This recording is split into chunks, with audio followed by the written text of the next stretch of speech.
Check your state and facility policy to make sure you are permitted to perform this procedure. Before you begin, perform hand hygiene and follow any other instructions provided in the preparation section of this program.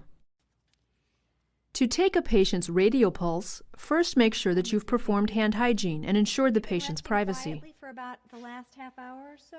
Yes, Roll you on your Help her back. into a supine or Roll seated you on your position. back. If she is supine, place her forearm along her side with her wrist extended straight. Or place the supine patient's forearm across her chest or upper abdomen. Hi, Mr. Lynn. Hi. I'm just going to take your pulse right now. Can I borrow this? Sure. Great. If the patient is you seated, to position bend your his arm elbow just like 90 that for degrees me. and support his forearm on the chair or your arm. Slightly extend or flex his wrist with the palm down.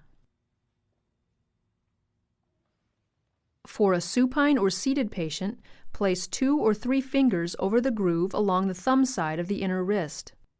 Do not use your thumb to feel for the pulse. Press against the radial artery until the pulse is readily palpable.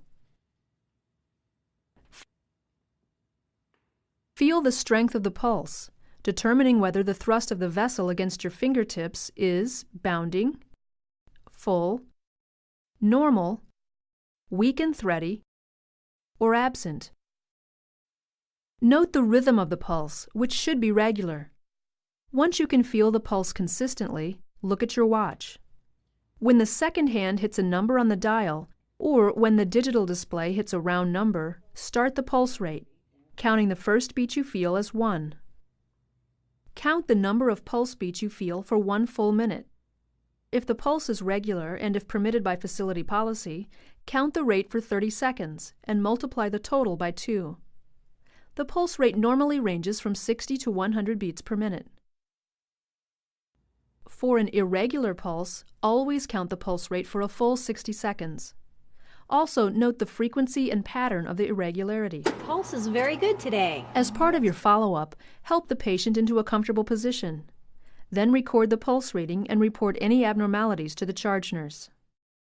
See the follow-up section of this program for detailed information.